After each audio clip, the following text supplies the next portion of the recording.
इतिहास के जानने के स्रोत के अंतर्गत हम मुख्य रूप से 3 साधनों का प्रयोग करते हैं। इसमें पहला साधन है पुरातात्विक साक्ष्य, दूसरा है साहित्यिक पुस्तकें, तीसरा है विदेशियों के विवरण। पुरातात्विक साक्ष्य इनमें सबसे ज़्यादा प्रामाणिक और महत्वपूर्ण साक्ष्य है। इसके अंतर्गत हम शिलालेख, गुहालेख, चित्रकला, स्थापत्य कला, इमारतें, तत्कालिक चल रहे सिक्के या खुदाई में मिले अवशेष को सम्मिलित करते हैं। मौर्य कालीन जो अभिलेख मिले विभिन्न जगहों पर, उससे पूरे मौर्य कालीन एक इतिहास लिखा जा सकता है। यानी पुरातात्विक साक्ष्यों में अभिलेख या शिलालेख सर्वाधिक महत्वपूर्ण साक्ष्यों के अंतर्गत आते हैं। दूसरा जो ग्रंथ हैं, ग्रंथों में 2 प्रकार के ग्रंथ हैं। एक लौकिक ग्रंथ है, एक अलौकिक। लौकिक का मतलब जो सामान्य रूप से जन सामान्य के जीवन के वर्णन है, उसके बारे में बताया गया है। दूसरी उसके बारे में बताया गया है जो धार्मिक होते हैं। जैसे धार्मिक ग्रंथों के अंतर्गत वेद, महाभारत, रामायण, पुराण, वेदांग इत्यादि को सम्मिलित कर सकते हैं। इसके अलावा बौद्ध धर्म में त्रिपिटक के अंतर्गत आने वाले अभिधम्म पिटक, सुत्त पिटक, विनय पिटक, महाविभाषा शास्त्र इत्यादि को सम्मिलित किया जा सकता है।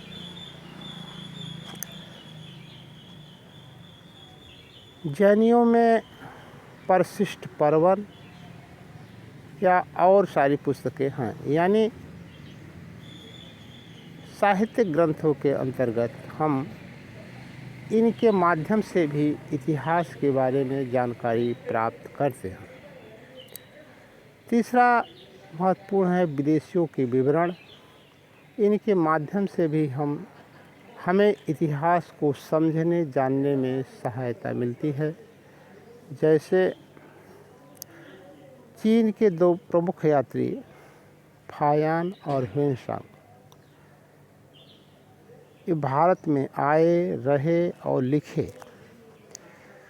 इसमें सर्वाधिक प्रामाणिक रूप से जो उल्लेख है, ह्वेनसांग जो हर्षवर्धन के काल में आया था, इसने अपनी डायरी सियूकी में लिखता है कि भारत में बौद्ध परंपरा सबसे ज़्यादा प्रचलन में रही। यह नालंदा में 15 वर्ष गुजारे। वो आगे लिखता है कि यहाँ के घरों में ताले नहीं लगते थे, लोगों का जीवन सुखमय था और यह वर्ण व्यवस्था का भी उल्लेख नहीं करता। कुछ जातियों का वर्णन करता है जिसमें आपसी भाईचारे और सौहार्दपूर्ण वातावरण था। यानी ये सारी जानकारियाँ हमें उसकी डायरी सियूकी से मिलती है। इसके अलावा 7वीं शताब्दी में इत्सिंग भी आया था, जो हमें भारतीय इतिहास को समझने में सहायता देता है। इसके अलावा कुछ अरबी, यूनानी यात्री भी आए। हेरोडोटस जो भारत का या इतिहास का जनक कहा जाता है, उसने अपनी पुस्तक हिस्टोरिका में बहुत कुछ लिखा है।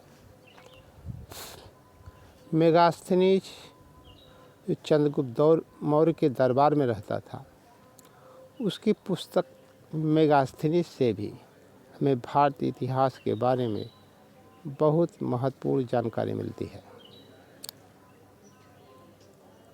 इंडिका में खासतर चंद्रगुप्त मौर्य के शासन, उसकी सैनिक व्यवस्था, प्रशासनिक व्यवस्था का उल्लेख हमें मेगास्थनीज से प्राप्त होती है। ये विदेशियों का विवरण है जिससे हमें इतिहास के समझने में सहायता प्राप्त होती है। यह हम फिर से कह लें कि इतिहास जानने के स्रोत के अंतर्गत हम 3 साधनों का मुख्य प्रयोग करते हैं। पहला है पुरातात्विक साक्ष्य, दूसरा है साहित्यिक ग्रंथ, तीसरा है विदेशियों के विवरण।